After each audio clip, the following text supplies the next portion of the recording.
All right, guys, welcome to your first breakout session for the national conference. My name is Danny. I'm going to be the room host for this session. And I have the pleasure of introducing your presenters for this session.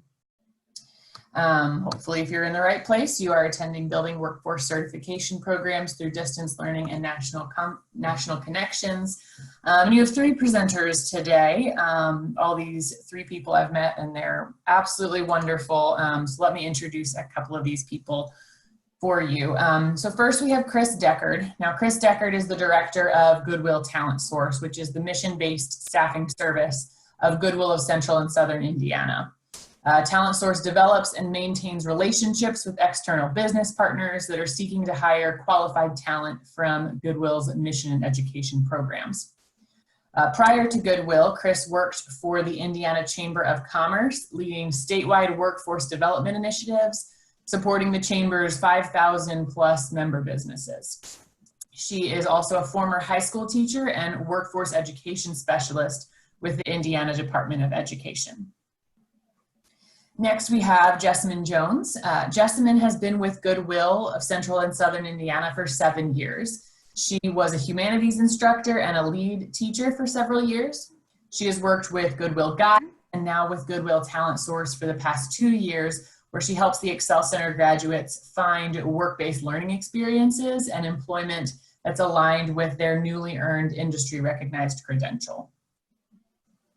And lastly, we have Katie Riegelsberger. Katie started at the Excel Center with 0 high school credits after giving birth to her first son at the age of 13. She graduated with 42 credits and 2 certifications, one being a pharmacy technician certification. For the last 5.5 years, she supervised farm techs in an inpatient pharmacy. She's also a member of the local hazmat team and helps to head up the Medical Explorers program, teaching high school students about healthcare careers. So for the rest of this time, I won't take up any more of their presenting time, but I'm excited to hear what they have. So I will turn it over to you, ladies. Thank you, Danny. And it's great to see all your faces here today. Some of you I actually have met at previous Excel Center conferences in prior years. It's great to see you back again. And I also want to welcome our colleagues from Goodwill of Central and Southern Indiana.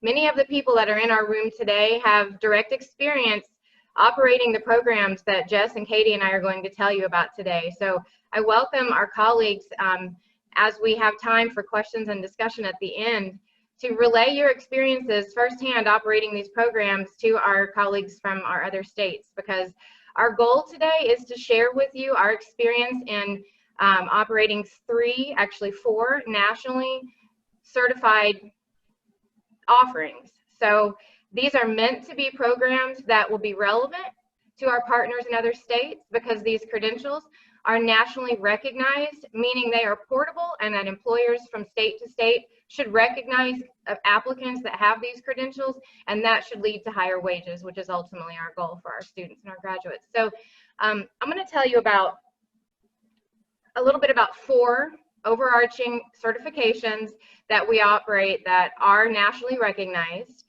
And then Jess and Katie are going to dive in deeply to one of those complex certifications, which is specifically our pharmacy technician program. So Jess, do you mind moving the screen forward? Thank you. So medical assisting is a program that we have operated for going on 5 years now. These are pictures of our graduates in the workplace. We have almost 50 certified medical assistants, or 50 graduates working as certified medical assistants in our local economies, which if you have looked at labor market data in your area, chances are there's a demand for medical assisting. If you don't see that jump out at you, you will likely see a demand for nursing. There is a continual unmet demand, and medical assisting is a nice step along the way to a healthcare as an LPN or a registered nurse. So we started this program because we heard from many employers that they just were not getting enough graduates from the programs that were available. Medical assisting in our state and probably a lot of states historically, has been a 2-year associate's degree. And that was required by the American Association of Medical Assisting, the AAMA.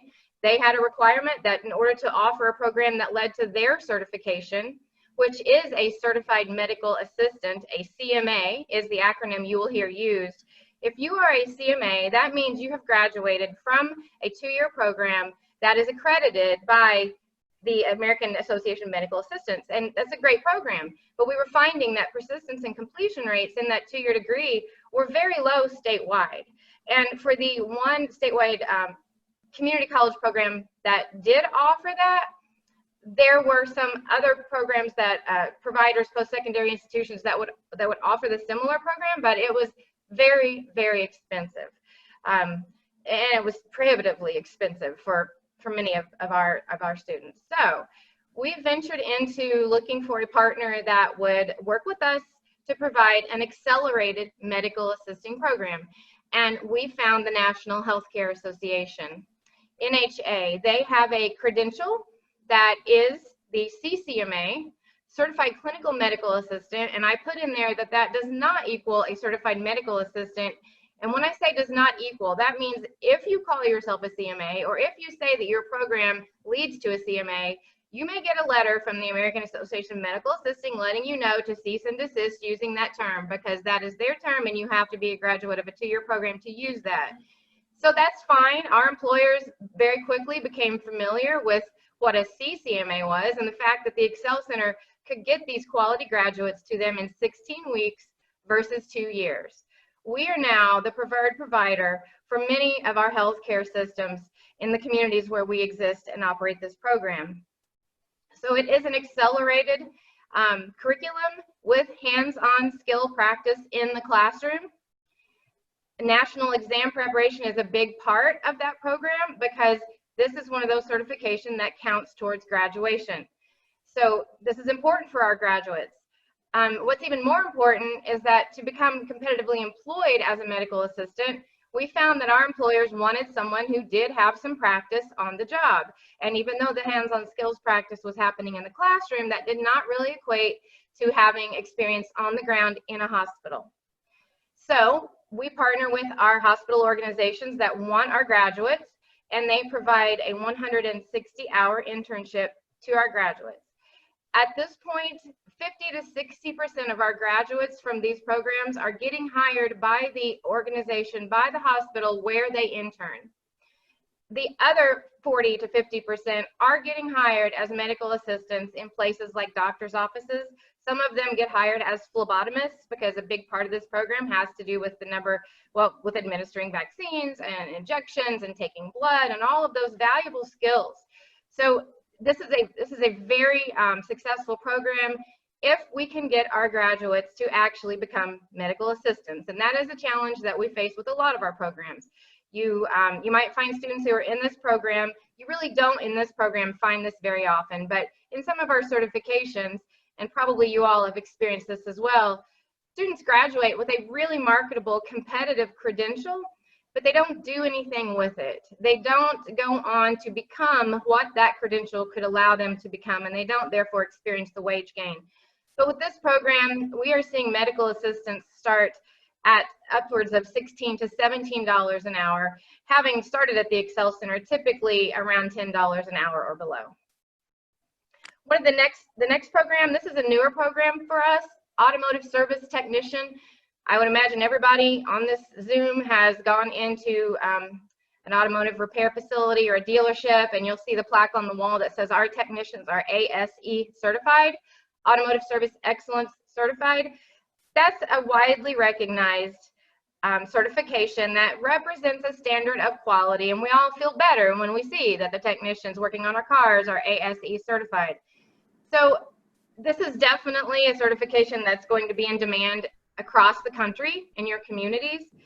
We happened to launch a partnership with a local Ford dealership, and that Ford dealership has really been a unique, valuable partner, unlike any that we've experienced before, in the wraparound support services that they provide, including transportation to and from work for individuals that need it. They actually will set aside part of their hourly pay into a savings account, and then they will provide guaranteed credit for our employees who work there to purchase their first car. Many of our employees have never had the ability to purchase a car. So the fact that this employer sets aside a percentage of their wage and then guarantees them credit towards that is a life changer for many of our graduates who work there. Jess, you can move forward. So the program elements here, this is a shorter term program. This can be done in 8 weeks. There are over a dozen ASE certifications. They will label them like A1 through A9, and then there's G1, and then there's a whole set that apply to school buses. So there are just a huge range of certifications that are specific. Is it brakes? Is it transmissions? Is it electrical? Whatever part of the car a person wants to get certified and so they're an expert in, there's an ASE certification for that. The neat thing about this, again, is that it is a shorter term program, and just one of these certifications counts towards the graduation requirement in our state.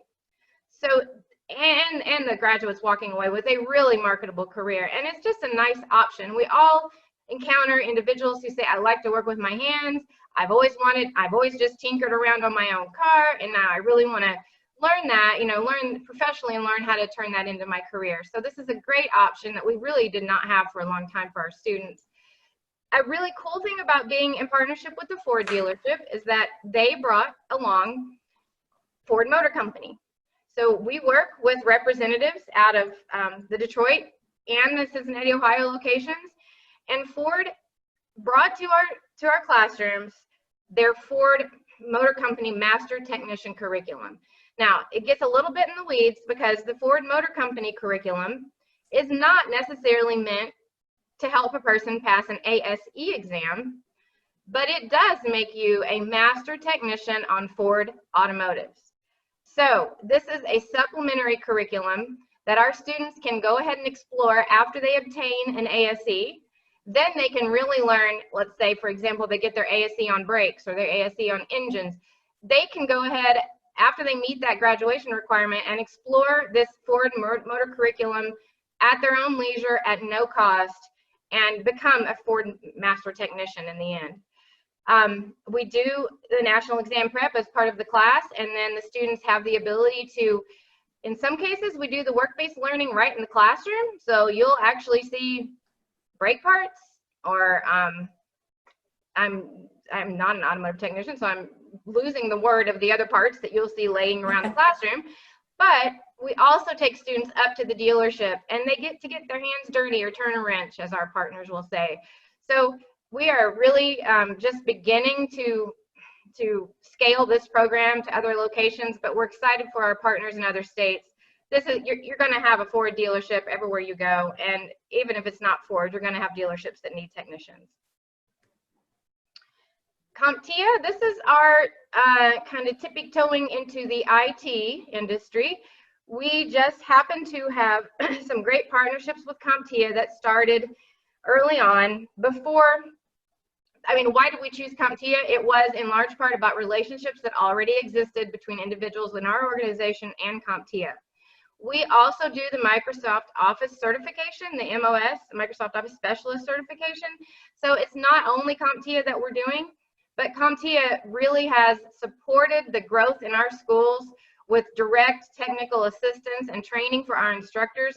We trained 10 of our own Excel Center instructors to become CompTIA certified, and I would be happy to tell you that your host today, Danny, is one of those. Danny was a CompTIA certified instructor at one of our Excel Centers. That is her picture down in the bottom left corner. At the CompTIA Partner Summit, Goodwill, after the first year, was announced the Rookie Partner of the Year at the National CompTIA Conference. We were very happy to get that recognition, and Danny and 3 of our other instructors got to go to Las Vegas to the Bellagio to accept that reward. And since then, we have over 200 graduates who have earned the CompTIA IT Fundamentals certification. If you look at that pathway in the graphic there, and I know it's a little small, but if you go all the way over to the left, the very first circle, you will see IT Fundamentals. This shows you how we have barely scratched the surface of what this pathway can lead to. The pathway that you're looking here is CompTIA's pathway for infrastructure. There is huge demand for infrastructure technicians as well as cybersecurity technicians across the country. That demand is only growing. So the first 4 certifications that you see in the infrastructure pathway shown here are IT fundamentals and then A+. A+ is the one almost everybody has heard of.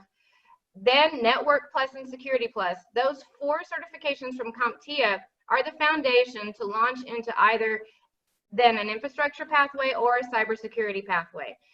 Our challenge with this program is getting our graduates to understand the value of the credential that they hold. This is another 8-week program, really fairly good success rates, but we find that our graduates graduate and they don't necessarily consider any sort of a career in IT. So we have to stick with them, and we look for additional resources to help them pursue these next level certifications, because once they're graduates, obviously we can't use our school funds to cover their certification training. So we seek external, private grant resources to then offer the next rung on this ladder to our graduates. And gradually, as they get one more certification after another, they start to really understand the opportunity in an IT career. And that's pretty much everything I just said, so we can move forward. And then the final slide that I want to share with you, and this is where we're going to launch into a discussion of the pharmacy technician program. This is a complex program. It was not so complex for the first many years that we did it, because we were simply working with various local training providers, even instructors from places like Walgreens and CVS. We would do an 8-week program training them on the basics of being a pharmacy technician. And then all they had to do, and it wasn't necessarily easy, but at that time it was much easier than it is now. All they had to do was go to their our state board of pharmacy in Indiana and apply to be a pharmacy technician in training. And that alone would suffice towards graduation requirements in our state. About a year ago, our state changed it, and they said it will no longer count towards graduation requirements unless they earn a national certification. That's a big difference, a very big difference. So much so that many of our employer partners who would originally hire our state level tech in training, they would put them in 12+ week internships and pay them, and then provide them with the preparation to study for and pass the national exam weeks after they had been working as a technician in the hospital or in their place of employment, and give them a $1 to $2 per hour hourly raise just for passing that national cert. So when we learned that our programs had to shift, we had to learn what are the options for a national pharmacy tech certification. And we learned that there are 2. I'm not even going to confuse you with the acronyms, but one of them was offered by the same organization that we partner with for the medical assisting cert, and that goes back to the National Healthcare Association, the NHA. I would recommend all of you to get familiar with this organization, build a relationship with them, understand what their credentials are, because when it comes to medical assisting and pharmacy technicians, they are the organization that owns the credential that your graduates will be successful with. So our partner, one of our main partners for this is the slide that Jess just had up, is the hospital that also hosts our medical assisting interns, Eskenazi Health. It's a very large hospital based in Indianapolis, less than a mile from our headquarters, so it's easy for us to partner with them. They launched an internship, and it's specifically for Excel Center graduates only. It's a 12-week internship paid at $13 an hour. And we continue to have our graduates hired at very successful rates of pay through this externship. And Jess is very involved in helping our graduates transition from learning to working. And Katie is a living example of the success of this program herself, because she not only went through it and earned it and is now, she's a certified CPHT herself, but now she's just an awesome instructor to help encourage her students to achieve what she has demonstrated herself. So I will pass it over to Jess. Yeah, thanks. So I kind of flipped forward as Chris was talking so that you guys could all see what she was saying with the National Health Career Association, which is that sponsoring body for the exam that we offer our students, which is that EXCPT. So excuse us for getting a little in the weeds here about some things, but we do think it's very, very helpful. And we wanted to focus on Pharm Tech simply because it really is the program where you have to think of all of the factors. And we wanted to go through that before you would launch a program and all the things you have to think about. So our first kind of, and why we like the Pharm Tech program for our students is there's two different options for them to find employment that would meet most of the needs of the students that go through the program. As Chris said, this year we're transitioning to the national exam, and that would be the requirement that students would have to pass a national exam to graduate from, as a high school graduate in the state of Indiana. So we had to really change our programming and pilot something new. So the option one is our preferred option for our students, that they would pass that national exam simply because, as you see in that fourth bullet point, they earn $1 to $3 more starting out than a non-certified tech. So similar to what Chris had said before, they could be a non-certified tech. They just apply for a license in the state of Indiana and they get trained through the employer, which is that second option. But we now know, because we offer our students this national exam, right out of the gate, they're just earning more. So for us, that's a win, obviously, for our students, and that's our preferred option for them. And also, it's the high school diploma is kind of baked into that. So they can take the exam, they can become a high school graduate, they can become a certified pharmacy technician, and then they can get that job with a higher wage. So that's option one. But the second option is there too for our students that don't pass that national exam on the first go around, but maybe they're ready to graduate and they've gotten their high school diploma in that term, but they just haven't passed that national exam. And we don't want them to put their career goals on hold, for the 30 days they have to wait to pass the exam. That's a lot of time in our students' lives. So they can go to the state and apply for that non-certified license again to get employment at usually like a retail space, like a Walgreens, a Walmart. Those typically have Kroger. Those have typically been the places where students have been able to find employment as a non-certified tech to then get trained at that employer. And then they can be in the work site, learning, training, and gaining more skills than to pass that national exam when they take it. So it's a very supportive second option. It's not an option of you didn't pass the exam, you're graduated, we wish you the best. It's like, how are we going to still get you there, even though maybe this first time you didn't pass? And yes, you can be employed as a pharm tech in the state of Indiana. You're going to get paid less right off of the gate, but we are still going to support you to pass that national exam so that when you pass it, you will immediately get that wage increase. And just anecdotally, I had a student just yesterday tell me she passed her national exam on the second try. She was already employed at Walmart because she took this second option of getting licensed and then working at a Walmart pharmacy. And now, because of her passing that national exam, she instantly gets a wage increase at Walmart. So that in action is working. And also, we know for our option one, just recently in this pilot, within the first month, we've had 5, this was over from like January to now, but we have had students, once they graduate and once they get that national exam finished and they can prove it, within 30 days can find employment as an entry-level pharm tech at that wage that we're seeing, that competitive wage. So we know those two options are working in this program that we created. We also, this again is very much in the weeds, but we wanted to make sure that you understand that there's a difference between being licensed and certified. The national exam certifies a student as a pharmacy tech, but the license is necessary for employment.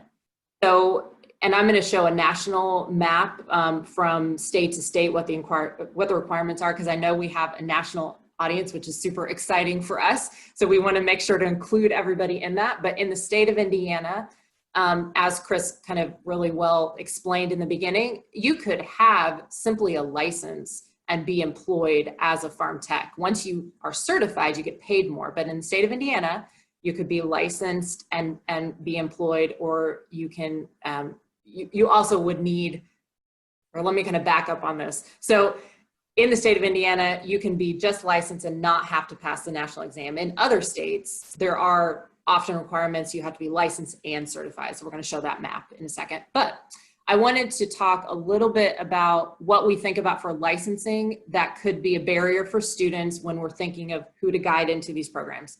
In the state of Indiana, students have to pass a background check. So we're thinking of students and kind of what their experiences are, what is on their background, and we don't want to guide people into the certification that would have a problem passing that and then getting licensed through the state of Indiana. And then the other thing is eligibility status. So in the state of Indiana, you don't have to be a citizen to be a farm tech. You would have to be something that they term a qualified alien. So you would have to have a work permit, and you'd have to just legally be able to work. So we don't ever want to put students in a position of vulnerability or, guide people towards this that just could not meet those requirements. So that's another thing to think about when you're thinking, who are the students that could be in these programs? So here is our national map. So hopefully what I just said is going to make a lot more sense. So as you see, Indiana is a green state. So you can be licensed, not have to have passed the national exam and be a farm tech. Now the blue states, Texas, Arizona, do need to have passed a national exam and be licensed. So you need to pass that national exam, but then also through your state, become a licensed technician.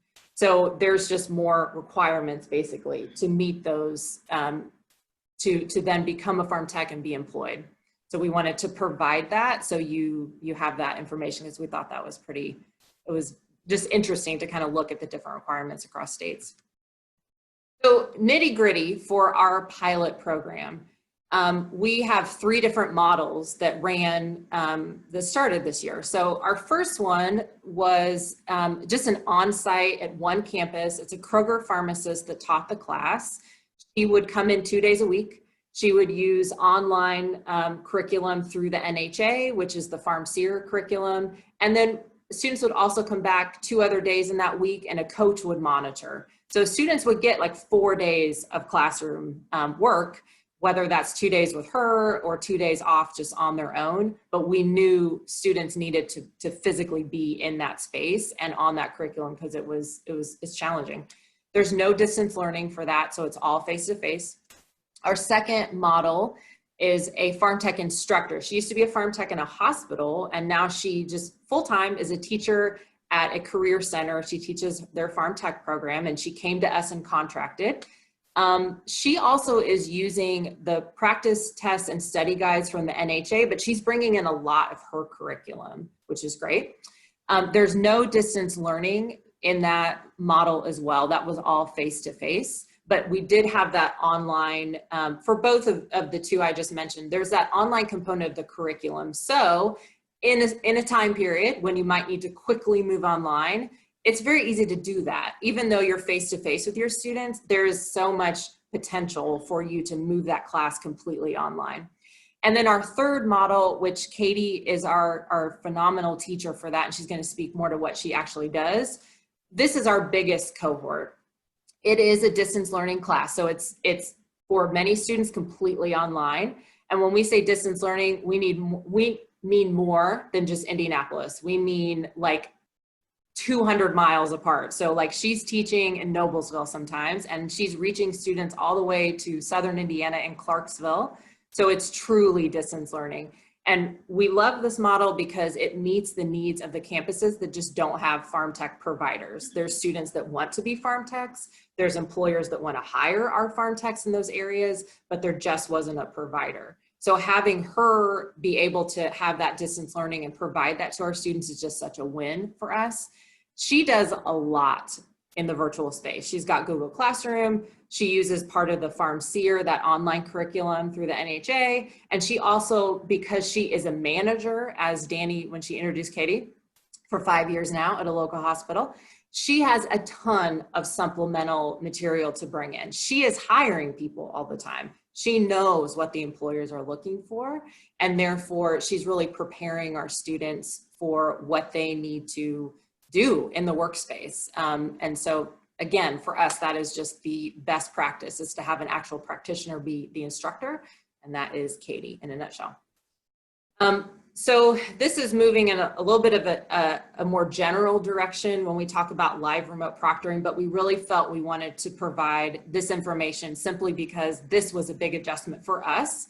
If you don't know what live remote proctoring is, it's literally, and live remote proctored exams. So it's the provider trying to simulate the testing center in a virtual space. So it's literally the student has the potential to take that final exam that gets them certified in their home or at the school.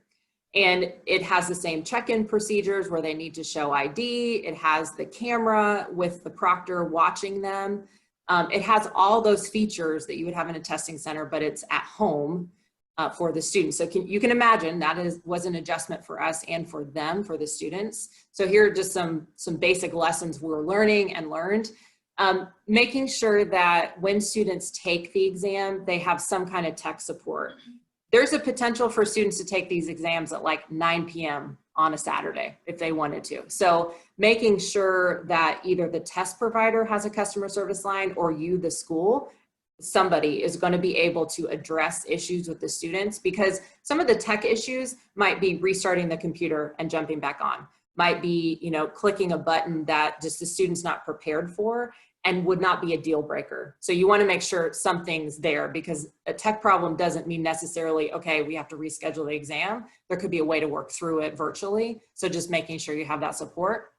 And then the same thing with documenting technology issues. You have to be able to communicate to the provider trends you're seeing so that they can fix that in real time or fix that in 24 hours so that it doesn't keep happening to students. A third thing that we realize, which is so critical, is that if the testing provider is not going to give you a webinar or a simulation for students to get on the computer and see what that test is like, to practice toggling through items or accessing the calculator and how to use the calculator, you need to ask them for that. Like, you need to prep the students before they sit down to take that exam.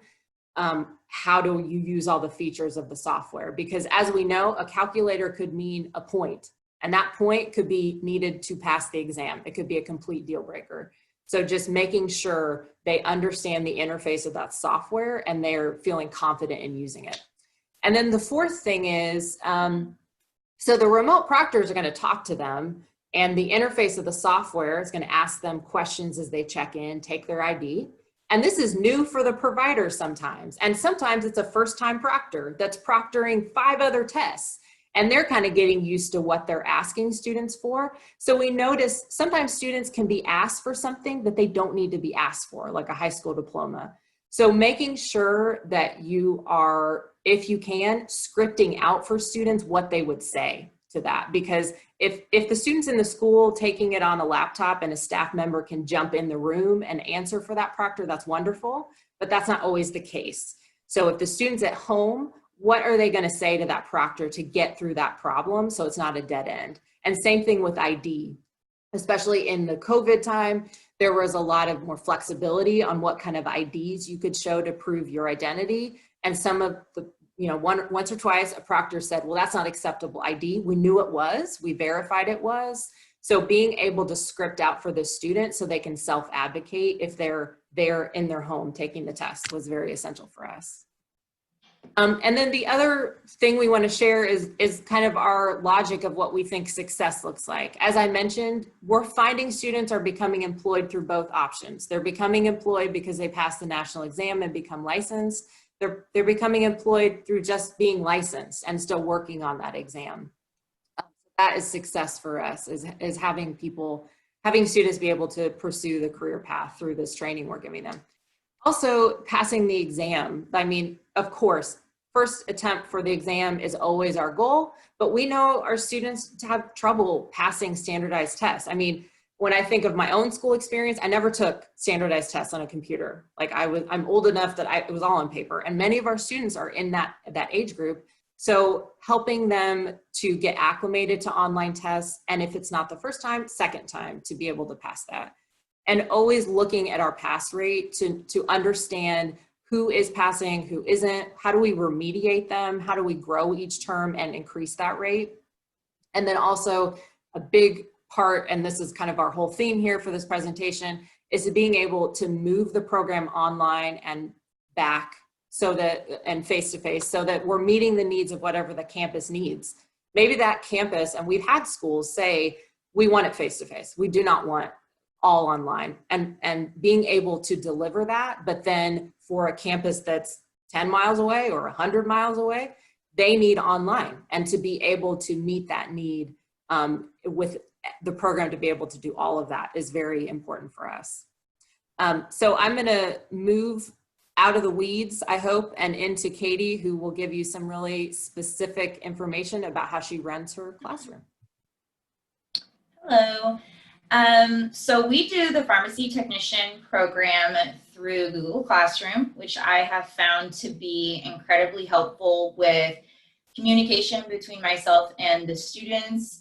It allows me creativity to assign them assignments in different ways, such as I can give them short answer, I can give them paragraph answer, check boxes, multiple choice, and it allows me to have those graded automatically, or I can go back and manually grade those. So we can put in whatever we want if the student has it in their own words, which I think is a lot of the times better, because they're learning how to form things into their own words, and the test that they're going to take is going to be worded differently than how I'm teaching them, chances are.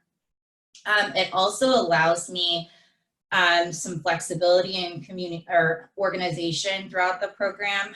It allows me to, currently for term 1 that starts July 13th, we have everything assigned and ready to go, so that everything that they're going to receive for the next 8 weeks is scheduled to show up in their email inbox at a certain day and a certain time. So that allows me different time, you know, to free up to talk to them where they're struggling or where they may need more time. Specifically, we spend a lot of time on math outside of class.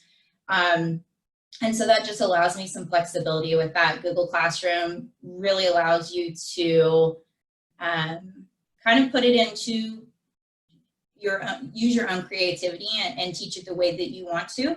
It just allows me a lot of time, and it's free. The entire program is free. Google Classroom is a free online tool through Gmail, and all the students need is a Gmail account to set it up, and they're able to access everything online at the touch of their email address. So it's really great. You can move forward, Jess. So the curriculum that we use for this program is based mainly on the NHA, like Jess and Chris both talked about, the National Healthcare Association. Their program online gives all the study materials and practice exams, and I've broken this into sections. So we use everything. We use the flashcards for study material. We use all the chapters that they provide on different areas of pharmacy.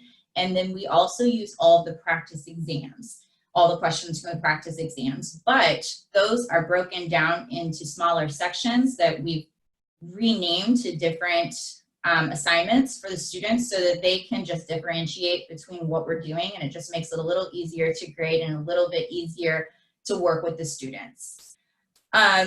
We have also, because I do work in a pharmacy and I have for over 5 years now, we've integrated an IV video and worksheet, which just allows them an entirely different aspect than what the book teaches, to see that hands-on IV compounding, sterile and non-sterile compounding, which is really great for them. I think when you see it face-to-face, or you're not just reading it, it's going to help them understand what they're learning just a little bit better.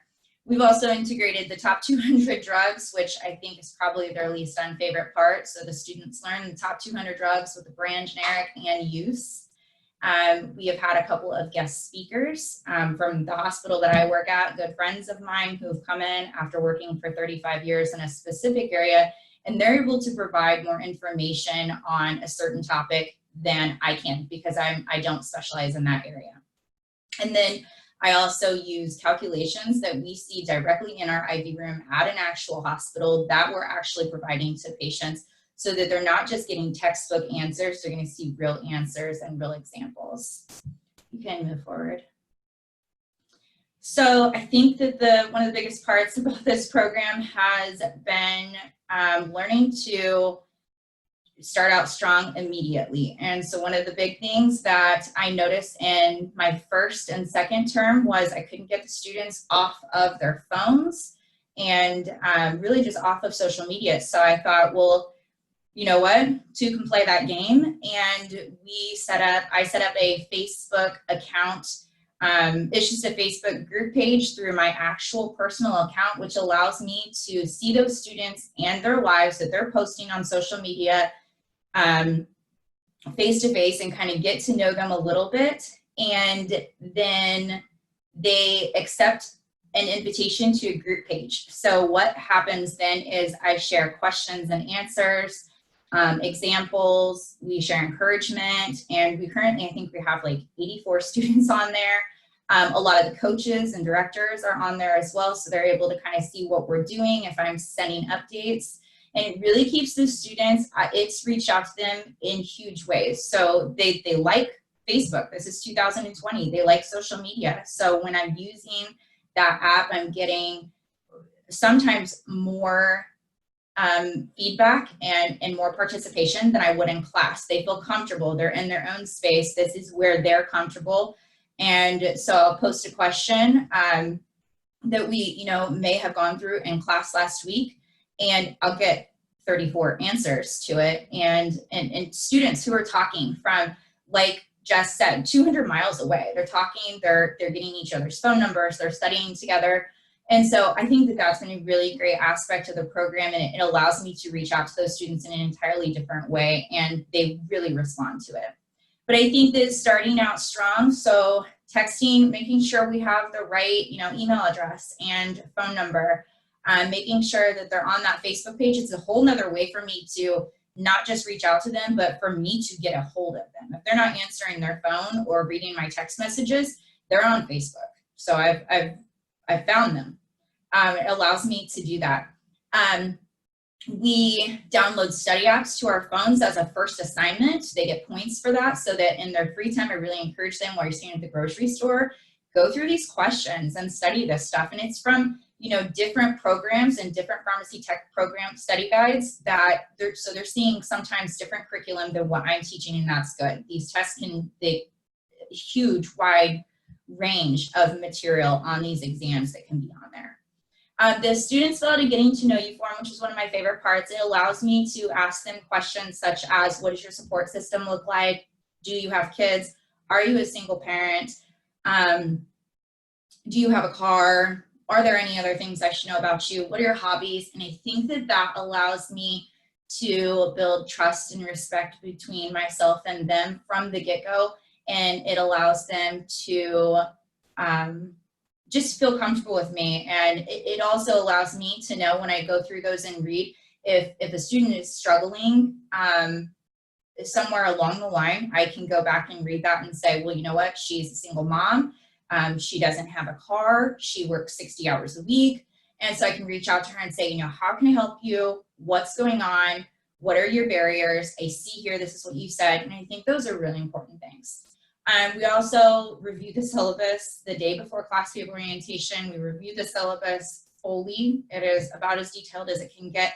And it really states how much study time you need and what are your assignments and exactly when is this due. And it gives those students exact expectations. They know how many missing assignments they're allowed to have. They know exactly what their grade has to be at the end of each week to continue to move on. You can move on. So I think at the end of it, it is really important to remember that all students learn differently.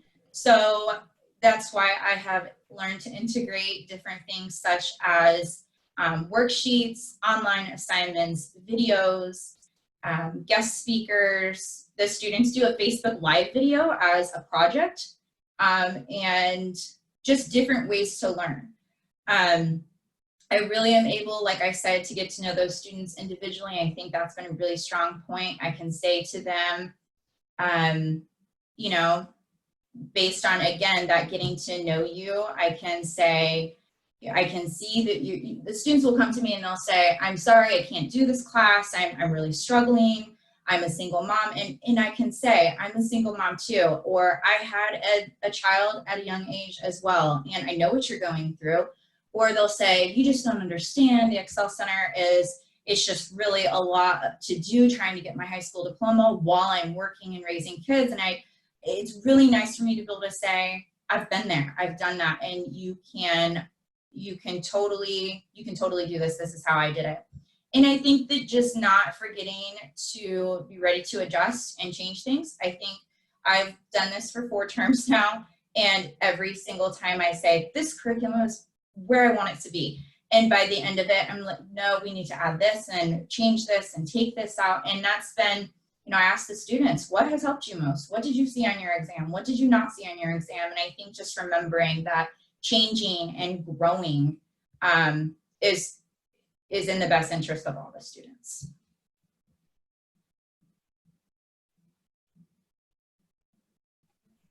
All right. I think we have 120 seconds left to answer any questions you may have. So we do have one question. The very first question that was submitted was about before passing, or I guess taking the national exam at least, is it required for a student to have their high school diploma already in place? Jess, can you speak to that, please? Yeah, so they need to be in a program where they're earning their high school diploma, and they need to be, I believe the number is within 30 days. So yes, I mean, that's part of it. It absolutely, there needs to be some kind of accountability for that, for the NHA to let them sit for the exam. And the NHA is very flexible in helping you, you know, attest to how that is happening, attest to them being in a program, a high school diploma program, so that they can go ahead and sit for that. And again, this national certification counts towards graduation requirements in our state, so it's part of how they get their diploma.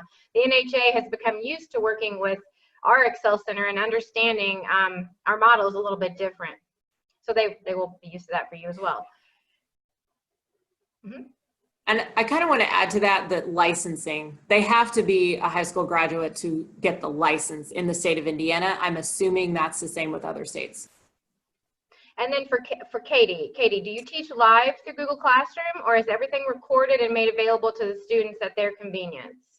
We do teach live. Some of the math assignments are recorded for the students and then later posted to our pages, but we do teach live through Zoom, actually.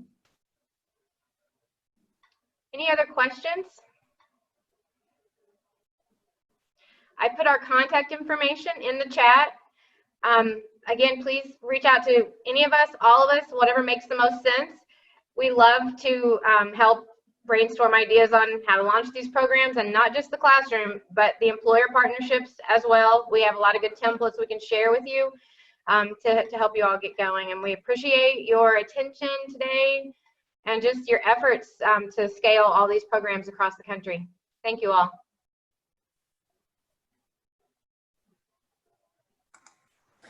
That's about all the time we have for today, guys. So have fun in the rest of your sessions, and hope you guys have a good rest of your conference. Thank you, Chris, Katie, and Jessamine for your presentation. That was great, and we'll see you all later. Have a great day.